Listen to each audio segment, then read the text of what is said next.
Hello, I am Dr. Paul Stanislaw, and tonight I'm going to talk about everything about ears. So when people think about plastic surgery, they rarely think about their ears. They always think about like the nose, their neck, facelifts, and stuff like that. But I do quite a bit of ear work, and a lot of people don't even realize that these things can be done. So the first thing we're talking about are torn earlobes or stretched out earlobes, where people's earrings sort of erode through the earlobe and tear it. An extension of that will be gauge repair. So we're going to talk a little bit about gauge repair. It's just the same thing on a much grander scale. We're going to talk about earlobe reduction. So how earlobes get longer as we get older. But even in some very young individuals, and I'm going to try to show a picture tonight of a younger individual where they just have very large earlobes, and we can reduce those and make them smaller and more in proportion to the rest of the ear. And then we're going to talk about otoplasty, or pinning of the ears back when the ears sort of stick out. So that'll be where we're going to end up. So the first thing we're talking about this evening is the torn earlobe. So I'm going to try some audio visuals or visuals here, see if I can get this to work. But if you look at this picture here, see if I can tilt it this way. So the blue would be where the earring was, and over time the post tears through the earlobe, and what'll happen is in the very beginning it'll be sort of like a stretched out hole, and eventually this can erode all the way through and tear all the way through the ear where it's just like a big cleft there. Very, very common, happens all the time. People don't even realize it. It's just from trauma. It's from sleeping, having your earrings in all the time, sleeping in the earrings all the time, and the pushing on it. It can be just babies are a big culprit for this. Someone has a big loop earring, baby grabs on that loop earring, just tears down and tear it right through. So very, very common. And people hate it. Men and women alike, they hate that when they can't wear their earring and their earring just sort of drops down and drops down. So when you put a post in, it should be sticking up just a little bit to counteract the weight of the front of the earring. But over time, as this hole gets bigger, the earring just starts to droop down. So when we have a torn earlobe or a hole that's extended like this, what we end up doing, I'm gonna tilt this down. What we end up doing is in the office with just local anesthetic. So you can drive yourself there, you can drive yourself home. I inject a little bit of numbing medication with a little tiny needle into the earlobe, which sets in very quickly, so you're numb very quickly. And then what I will have to do is, you can't just sew the hole up because the skin is healed and epithelialized, and you can't just sew it together in one stick. So you actually have to make an incision, and that's the red line. It goes up like this and up like that, through and through the earlobe, to have two raw surfaces. So you make that little pie-shaped cut, you cut out that hole, and then you sew it together. And when you sew it together, the stitches on the front and the back of the ear. There are a lot of stitches. They're very, very tiny stitches, little tiny stitches that start all the way to the top, all the way to the bottom, and all the way around. The procedure doesn't take very long. It depends on how much I have to do if I'm doing both ears. So sometimes people will do both ears. Sometimes people will do only one ear, because a lot of times it's just one, like the earlobe that they hold the phone to, the phone bangs on it and stretches it out oftentimes. So depending on how much I have to do, could be anywhere from 45 minutes to an hour, hour and a half if they're really, really big. So put those little tiny stitches in. And when I'm done, we're going to put a little bit of Aquaphor or Vaseline on those stitches. You'll clean them with a little hydrogen peroxide because you don't want any crusties or scabs. You can shower and get it wet afterwards. So soapy water running over it's perfectly fine. You don't want to do any standing water. So no pools, no bathtubs, no jacuzzis, no hot tubs, nothing like that. But a shower and soapy water is fine on those stitches. The very first night, some people describe like a burning sensation. Take a little bit of Tylenol and Motrin for that. That's basically it. The next day, it really doesn't hurt at all. The stitches are in for that week, and during that week, you're going to sleep with your head elevated a little bit. You don't want to be laying down flat. If you lay down flat, it's going to swell up more pull in the stitches, more ache there. And so you'll just sleep with your head just a little bit above your heart. Try not to do too much bending, lifting, or straining. So if you work out a lot for that week, if you're working out, you want to keep your head up. You don't want to be bending over when you're doing that, during your exercises. You come back in a week and we take the stitches out, which does not hurt. People are always nervous about suture removal. They're like, oh my God, it's going to hurt. It doesn't hurt. We just have to take the stitches out of the back first and then the front. Now, when we're done with that, try to change this a little bit. You'll have a little faint scar. So, I don't know if you can see that. I try to draw that very lightly, but there would be a very faint line of a scar in the earlobe right there, okay? That incision line is always going to be inherently weak. You can't re-pierce the ear in that incision line because if you do, the earring will just come right through. So you have to re-pierce the ear either in front or behind the line. So I just drew little dots. I don't know if you guys can see it. Again, the lighting's not so good, but I can't pierce it here, but I can pierce it in front or behind. So in front or behind to re-pierce it. I don't re-pierce it at the time of the suture removal though. So I take the stitches out, then you wait 8 weeks. So 8 weeks from then to 2 months later, we let everything heal up, settle down, and then I will re-pierce your ears in front or behind. And what's nice is I'll mark it out and I'll measure it with a little ruler and stuff to make it as symmetric as I can to both sides. The issue though is a lot of times people's earlobes are asymmetric. One earlobe's smaller, one earlobe's bigger, different shapes and different sizes. So I have to try to measure it and make it as symmetric in each earlobe. I'll let you take a look at it with a mirror. If you don't like it, I can always move it. So we put the little dots on. You can say yes or no. If you don't like it, I'll just move it and then we play with it and then we can re-pierce it. Even if after I pierce it, you don't like it, I can take it out and re-pierce it again. Very easy, very quick. I do inject a little bit of numbing medication when I pierce ears. So when you come back to have your ears pierced, I'll inject a little numbing medication to each earlobe just at the spot where I'm going to pierce, and that makes it a lot easier when I do it. So that's basically for a torn earlobe or a stretched out hole. Now, to expand on that, people will put in gauges into their earlobes. So they'll start with a pierce, and over time they'll put in larger and larger and larger earrings so that it blows this out bigger. Now, sometimes it can be huge, and if you go to my website, if you look under ear repair, ear reconstruction, you'll see someone who had a man who had a gauge, really large gauge. It was just thin. It was all the way like completely stretched out. So what you have to realize when people have gauges is that it is a three-dimensional destruction of the normal tissue there. It's hurting the skin, it's hurting the fat. It is just destroying all of that normal earlobe architecture. And when I have to fix a gauge, it's like a jigsaw puzzle. I have to take all those pieces that are left that have been distorted and pushed one way and then the other and try to bring them together to reconstruct a normal earlobe shape, which if you look on the website, that one that's very severe, that took me probably about 3.5, 4 hours to do, to really try to make that earlobe again out of what was left. And people don't realize that. You know, they go and they get their ear pierced and they have a gauge. It costs them, I don't know how much it costs to get ear piercing these days. But they get their ears pierced. It doesn't cost them anything to do it.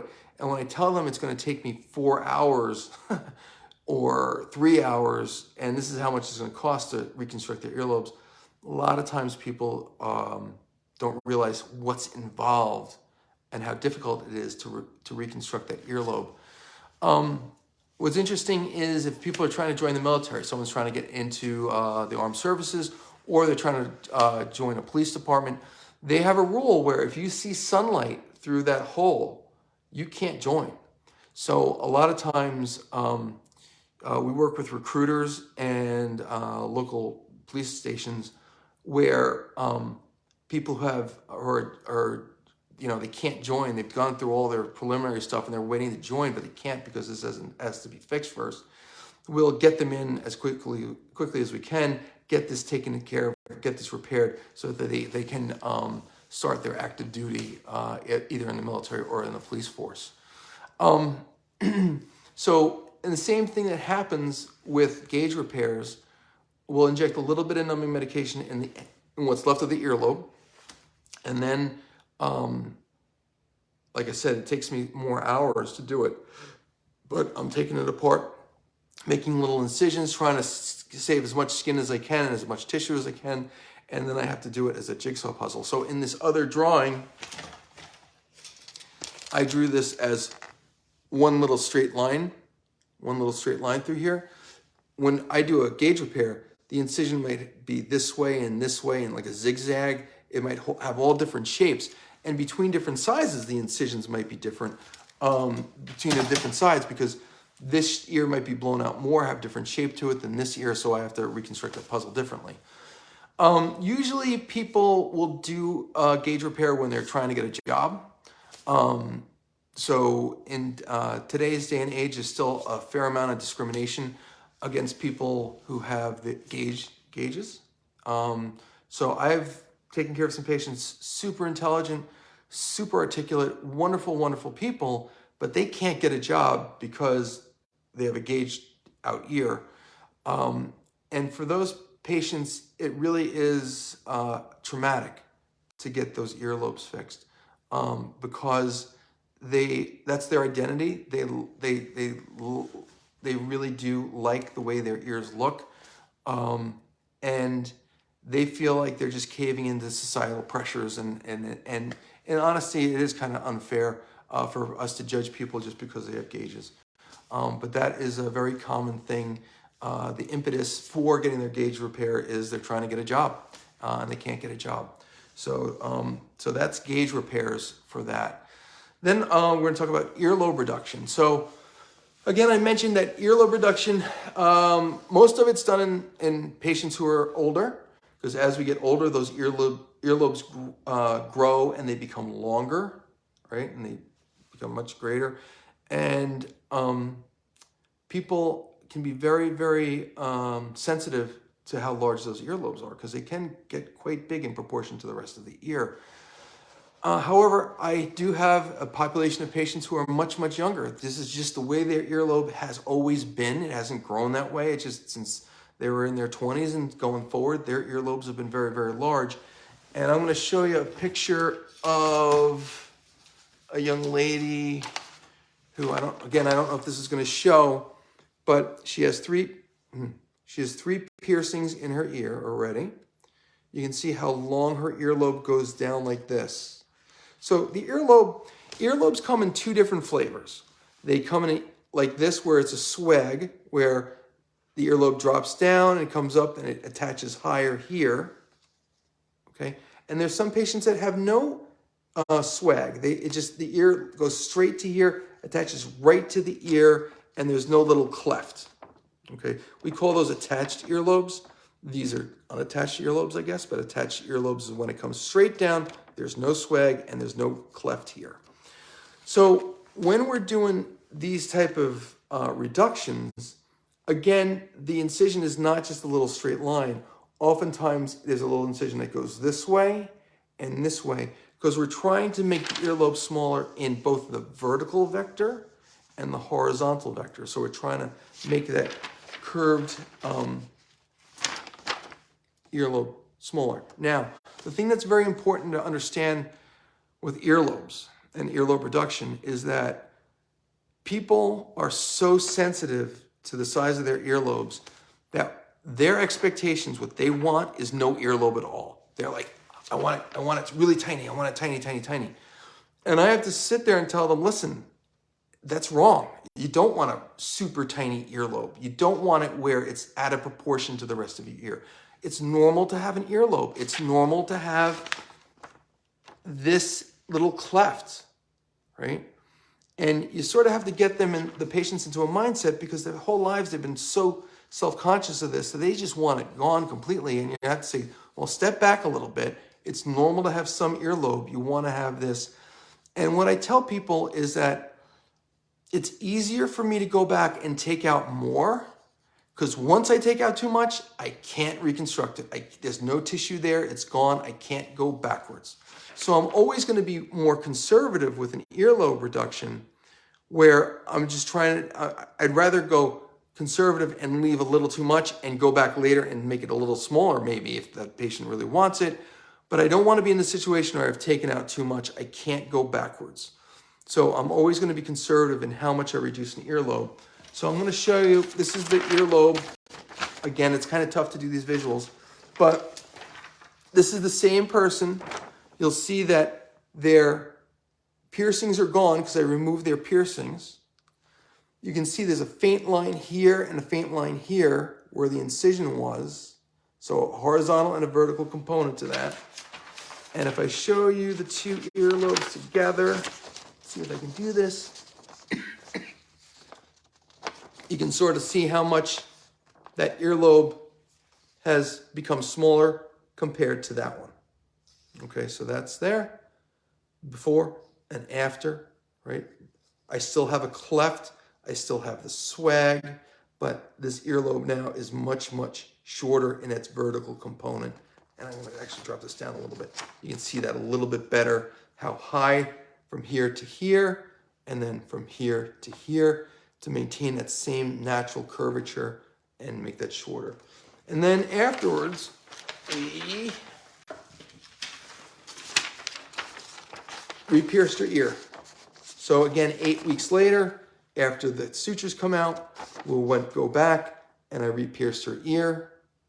But again, that piercing is in an area where there is no scar.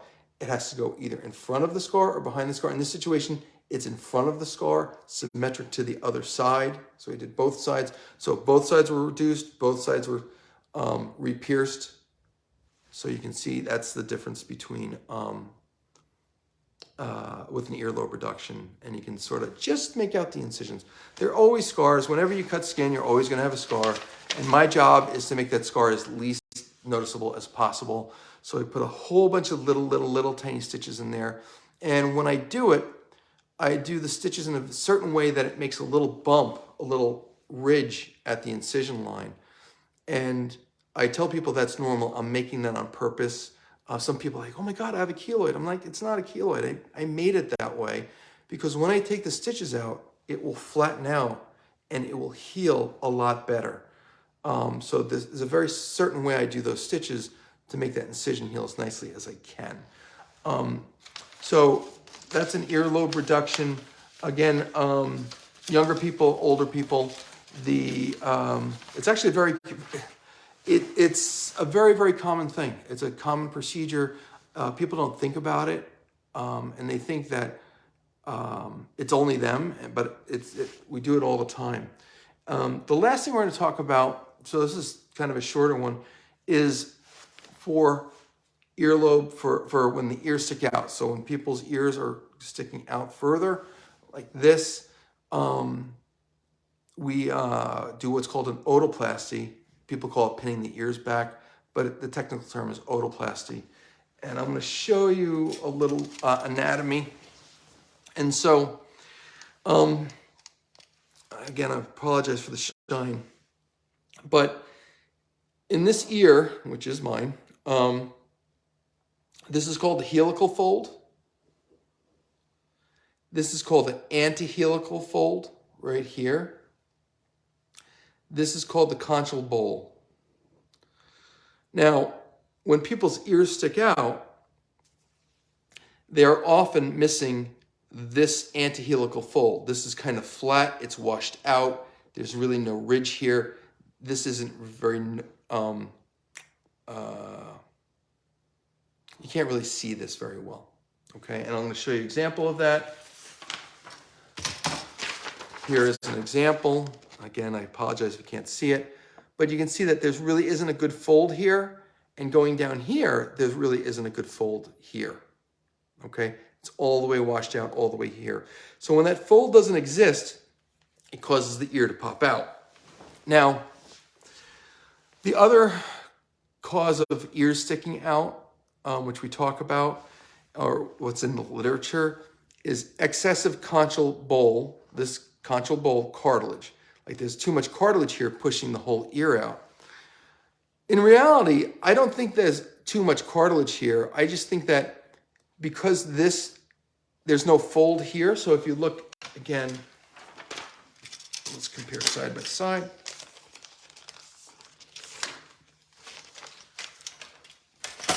So again, so if you look for my ear, this conchal bowl cartilage there's a crisp ridge here. It's bent over on itself. So just imagine I have like a cup like this, and I bend the top over, it makes it look smaller, right? Because I'm shortening it. So here that conchal bowl cartilage is rolled over on itself, which makes it look smaller. And then if you look on this, again, I don't know if I can do this. I'll do it like this. So if you compare the two, you can see, oops, hang on. All right. You can see that there's very little bend over here. All this cartilage is sticking straight out. It's not curved over like on this side. So what appears to be excess conchal bowl cartilage is actually they're missing that same fold that's causing it to look like there's more cartilage there. So what happens is it causes this whole ear to stick out. And I'm going to show you what happens there. So if you look at the back of this ear, the back pictures are usually really the most telling. You can see how this whole ear is sticking out this way because it's missing the fold that would bring this in. Now what's important to know is that ears are asymmetric. So before we get into the procedure itself, ears are asymmetric in all different ways. It is so rare to have perfectly symmetric ears. So the first asymmetry is how the ears attach to your head. So oftentimes one ear is lower and one ear is higher. Okay, very, very common. You never realize it. You don't notice it until I point it out and say, look, this ear is higher and this ear is smaller. The human mind is really good at overlooking asymmetries. And it's super rare for someone to look specifically straight ahead at your ears and focus on it and say, oh my God, that ear is lower than the other. And most people, they live with that asymmetry and they don't even know it's there. And they look at their pictures all the time. They look in the mirror all the time. They don't even see it. They'll see it after I operate on them. All right, so I operate on you, you study your ears, you're gonna come back and say, oh my God, doc, this ear you made too low compared to this ear. And then I have to show them their pre-op photographs and say, nah, this ear has always been lower. So unfortunately, before I touch you, I have to point out all the asymmetries that exist pre-surgery so that you understand that they were there beforehand and I didn't make them. Sometimes I can shift the ear up. So sometimes if the ear is really low, sometimes I can shift it up on one side. It's a little bit extra work, but I can take that ear and shift that up a little bit if there is a huge asymmetry, if it's a real concern. If someone is very sensitive to that, sometimes I can sort of cheat it and make it look a little bit more symmetric on that view. The other thing is that just the size of the ears can be asymmetric. One ear can be much bigger and the other ear can be much smaller. All right. So when we're doing otoplasty, when we're doing ear pinning back, you have to realize that I'm not making this whole ear smaller. I am not taking out cartilage. I'm not changing the structure of the ear. I am just folding it up. So I am sort of making it smaller because I'm folding it in on itself. I'm making an extra crease, which sort of cinches the whole ear in a little bit. But technically, I'm not cutting anything out. I'm not making that ear smaller to match that ear. The other asymmetry oftentimes occurs with the, let me show you. All right. So, a very, very common asymmetry. So this is the helical fold right here. Antihelical fold. This is the one that makes the ears stick out. But see how this fold here is very sharp and bent over on itself like a cave? A lot of times, people will be missing this entire fold here. Like it's up here, but it's not here. Like someone bit them in the ear and cut it off, right? Like a cookie cutter, like it's just out. I can't reconstruct that. I can't, the way this is, the way this structure is, I can't go in and make a new fold that's missing. The skin in front of the ear here is super, super thin, very, very thin. And to try to make a pocket and to graft cartilage in there, take cartilage from somewhere else, either from the ear or somewhere else, put cartilage in here to try to reconstruct that, is very, very difficult. It never looks crisp. It never looks like a nice ear. It just kind of looks like a thick chunk. And unfortunately, this is one of those situations where, yeah, you notice that there's some cartilage missing, but if I put cartilage in there, you're going to notice that more, right? So by me trying to replace that cartilage that's out, it'll look worse than it did beforehand. So I don't do that. So I don't go in there and try to graft stuff through there. The other thing that happens is people can have a bump right here where it sticks out, called Darwin's tubercle, right through here. And that's often asymmetric. One side may have it, the other side doesn't. One side's bigger, one side's smaller. Again, we don't really mess with that unless there's something that's really going on where one's very, very large, and we might want to tweak that a little bit. But that's very, very rare, and that's a situation where it's something beyond the normal going on. So ears are often asymmetric in location on the head, in size, in amount of cartilage that's there, and the shape of it. And I have to tell people that I am not making that ear perfectly symmetric to the other side. What I'm doing is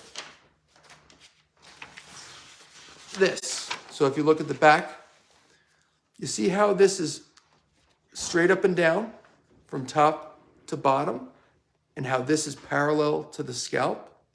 I'm taking this ear that's sticking out far, and I'm folding it in. So if you look here, see how this is sort of pointing out this way? I want to make it straight up and down. Okay? So I want to go from this to that to make that straight and parallel to the scalp. So this side is parallel to the other side. So I want both ears parallel to each other, not divergent. Not where the top of the ears is sticking out, not where the earlobes are sticking out. I need it nice and straight. So just like the earlobe reduction, where people, they've lived their whole lives, they hate how big their earlobes are, and they want them really, really small, like super small, and you have to talk them back from that. People often, because their ears have been sticking out so far, they want them pinned against their head. And that ain't normal either. We don't want them pinned against. We just want them straight up and down, parallel, okay? The normal distance from the scalp to the outer edge of the ear, so let me show you here. So the normal distance from the scalp to here should be 15 to 17 millimeters, okay? Oftentimes, people will be 25 millimeters, 27 millimeters, 30 millimeters from here to here, where you're doing it almost in half. So 15 to 17 is the normal distance from here to the outer edge, but a lot of these people are 24, 25, up to 30, all the way out. What's also interesting is that the amount this sticks out is always asymmetric. Or not always, I shouldn't say always, but most times it's asymmetric. One side will be a bad ear, it'll be at 30 millimeters out. The other side will be 16, not 16, but like 24, 25. So one ear will be more than the other. Now, when we're doing the surgery, how do we do the surgery? So again, this is done in the office. Backing up. At what point in life do you do this, right? So technically, by the time a child is 5 years old, the ear is it's about 90% the adult size, okay? So when we're doing children, when we're doing children for otoplasty, for bringing their ear back, we don't usually do it before 5. The reason being is that the ear hasn't fully developed, and we want to let it get to that 90-95%. Also, children who are younger than 5 generally don't have a good body image concept, right? They don't realize that someone's ears are different until they're about 5 years old. So kids can be really, really mean because they just don't know any better. And at 5 years old, they start to look at someone else and say, hey, that kid's ears are sticking out. And they'll tease them about that. So that's the age where we do that before that social problems, right when that social problem starts at 5. When we do it on a child like that at 5 years old or whatever, we'll take them to the operating room. They're asleep for it, so they are asleep for that procedure. And they have anesthesia, but they're going home that day right afterwards. So after they have the anesthesia in the recovery room, they'll go home. There's no staying over for that. Most times I like to wait a little bit longer. From my standpoint, I usually do otoplasties in the office under local. Why? Because for children, it's a little bit less traumatic. I can have a 12-year-old girl who hates her ear so much be so good and let me inject numbing medication behind her ear and let me do it with her wide awake because they are so motivated for that. And so I like to wait until they're able to do it under local, a little less stressful on the parents, a little less stressful on the patient. They're more motivated, they understand it, they're more motivated to take care of it. So I usually do it in the teenage years for children. And then for adults, I'll do adults in their 60s. They've lived their whole lives sticking out, or they just have one ear. So usually, like with adults, they'll come in and one ear will be perfectly fine, the other will be sticking out, and they're 65 and they've just hated this the entire time. And so we'll just do an otoplasty on one side to get it to match the other side. For the patient, it could be as young as 5 years old, and it could be at any age after. Most of the time, I do it in the office with local anesthetic. So the local anesthetic, you can drive yourself because there's no IVs, there's no sedation, there's no pills. I'm just injecting numbing medication behind the ear with a little needle, injecting numbing medication here, and injecting some numbing medication in front of the ear into the ear here to numb that up. Yes, that is an ouch. All right, sticking a needle here and is an ouch. Injecting the numbing medication, which burns, is an ouch, but it goes to sleep within seconds. All right, so very short period of ouch, and then it's completely numb. So the front is numb and the back is numb. The reason I have people be driven to their procedure is because when I'm done, I'll put a dressing on to just over the ears, which comes around like this. And that dressing is kind of bulky. It's got a lot of cotton in it, so it's a little squishy. But it can block people's vision, and I don't want people going through an intersection, their vision's blocked, and they get into a car accident. So I like to have people have someone drive them there and drive them home, not because there's any anesthesia or anything like that. It's just basically because I don't want them driving with a dressing on. So for the procedure, they're awake, and I draw, basically. So I'm trying to make that same parallel issue. And everyone's ears are different, and everyone in one person, one side's going to be different than the other. And so I'll take a little purple marking pen, I'll draw on the front where the curve is going to be, and then I'll draw in the back and make the incision. Now the incision line, this is actually, all right, so if you're looking here, the incision goes right in this crease right here, right in that line. It hides very, very well. There's no incisions on the front. So inject numbing medication here, put a whole bunch of sterile soap on in the area. You have drapes that are sterile so you can't reach up or anything like that. And we mark that out. We inject the numbing medication. And then what I'm going to do is in the front here, use sutures to recreate the fold. So I do these little temporary sutures to make the fold that I want to create. and through the incision on the back, I lift up the skin off of the back of the ear. I lift it up, and I get to the back side of the cartilage. And then I use little soft permanent sutures into the cartilage to recreate, I don't know, where is it?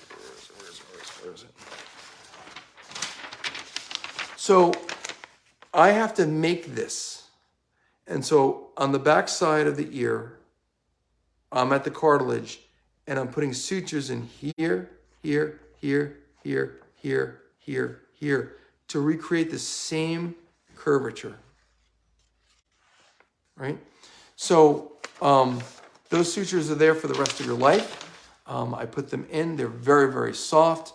There's no sutures on the front side to bind that cartilage. So I'm not cutting the cartilage. The ear skin is so thin on the front that I find if I cut the cartilage, what happens is over time you're more likely to see an edge. Now there's lots of curves in here, lots of edges in here, but you don't want to have any edges. You want it to look as natural as you can. And I find that if you cut that cartilage either on the inside or up here, it'll look like there's an edge. So when I'm examining people, I am looking to see what shape I want to make this, and I'm looking at the conchal bowl cartilage, this here, to see if it looks like there's too much of it. Because usually, if it looks like there's too much of it, it's because they're missing that fold all the way down here, and I recreate that fold, and I tuck that in, and now it looks like there's less conchal bowl cartilage. So those sutures are placed up there, and then we sort of attach, bring the ear back in line with the scalp. So there are sutures that go from cartilage to cartilage here. So the sutures are here, here, here, here, here, all the way here to make the fold. And then there's sutures that go from here to the scalp to bring it in so that it's all nice and parallel. So there's deeper sutures here, a couple, and there's sutures that are making the folds because I want this to be parallel to the scalp, 15 to 17 millimeters parallel to the other side. When I'm done, there's going to be a little bit of extra skin on the back. I trim out some of that little extra skin. And then I'm going to put stitches in all the way in that crease from the top of the ear down to about 2/3 of the way here. So not the whole way, but just from the top down about 2/3. When I'm doing those stitches, I'm doing the same type of stitches to make a ridge. So I'm using these little blue stitches, a whole bunch of them, really tiny. I'm making a ridge with those stitches. So those stitches are in for a week, and you'll see there'll be a bump behind, a ridge behind, and the ear itself, this skin here, is going to be a little thick and boggy. Okay, so if you look at your ear now and you feel it now, the skin is stuck right down to the cartilage. It's very thin. It's very tightly adherent. Afterwards, when we're done, there's going to be that ridge that's going to be made with the stitches, and this is going to be kind of boggy. Now, I do one side, and then I'll do the other side. The other side usually almost always takes longer because I have to get it to match the other side. So I'll start with the bad ear first, the furthest one out, get that in where I want it, and then I'll go to the other ear, and I have to make it as symmetric as I can to the other side, and that just takes longer because I'm trying to match it to the millimeter to the other side to make this parallel. So once I've got it parallel, once I've got those stitches in, there's a space. So I lifted up the skin on the back, and there's a space there. So there's a potential of blood accumulating here. So to prevent that from happening, I put the dressing on. So when I put this dressing on, it's going to go over your ears, over your head, under your chin. Its job is not to hold your ears in, right? If I'm relying on that dressing to hold your ears in, I haven't done my job, all right? So those sutures are to change that shape, hold it in place until it heals in that position. But the dressing is just to put a little pressure here so fluid doesn't accumulate there. So you go home, you have a big dressing. I give you a medication called Celebrex, which is like a Motrin that doesn't affect platelets. The generic name is celecoxib. I don't give narcotics, so it's just the Motrin type of medication, some Tylenol, put ointments and bacitracin, antibiotic ointment, on the incisions.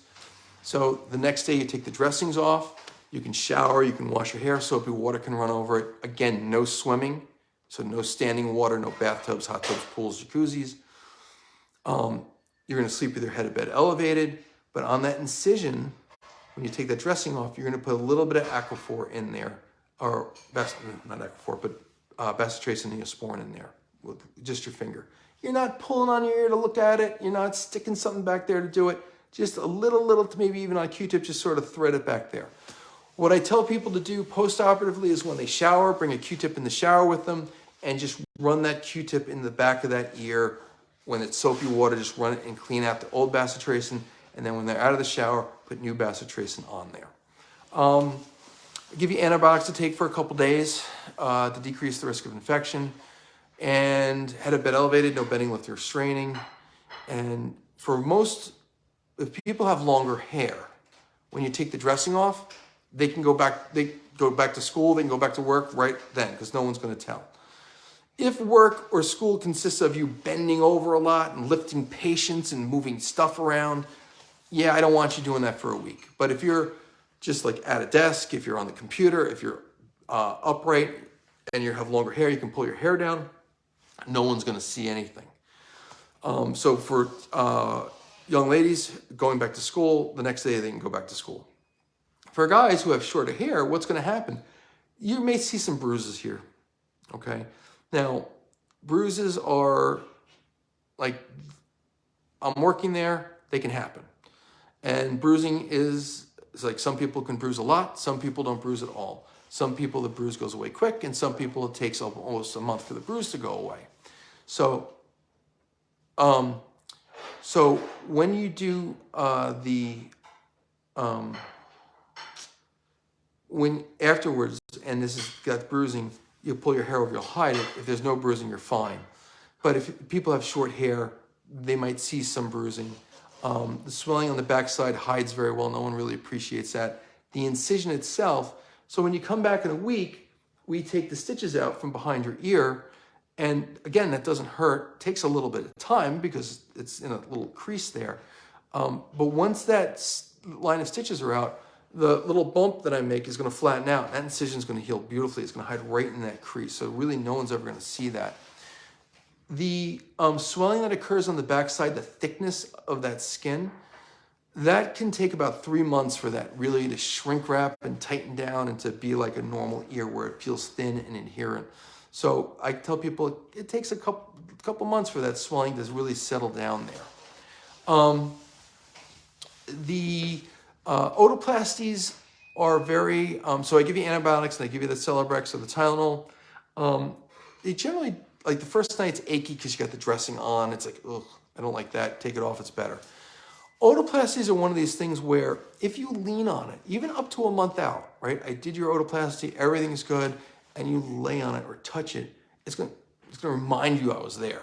So it's not unusual for even a month out. Yeah, if I touch it, it's still a little sore. I don't like it. So it's going to be sore a little bit only if you touch it. If you're not touching it, it's fine. The weird thing is that when I make this incision behind here, I'm going to make parts of your ear numb. I'm going to make this incision. I'm going to lift stuff up. I'm going to cut some of the nerves that go to the skin. And so that area is going to be a little bit numb. That will take months for that to go away. It will go away, but it's kind of weird that, I can ache and yet it's numb. But that's the way it is. So achy if you touch it. If you're not touching it, it's fine. Some parts of the ear will be numb for a couple months until that settles down, until those nerves grow back in. So the dressing is only the first night. It's only to put a little pressure on there, so to keep the swelling down on the backside. The next day you cut the dressings off yourself at home. We do have you sleep with a ski band or a sweatband over your ears at nighttime. Again, probably overkill, but for that first month, I like you to sleep with that band on there, just so that if you're laying down and you're sleeping and you roll over, I don't want it pulling on your ear. So that the little ski band or sweatband is just to hold it down at nighttime. So it's only at nighttime, only in bed, so you don't pull on it. The tough thing is that a lot of times when I'm dealing with younger individuals, teenagers and stuff, they're doing sports. right? They're wrestling, they are doing jiu-jitsu, they are playing basketball, they're doing all these types of things. And I don't really want them doing those sports for a month, right? So nothing where someone can pull on your ear.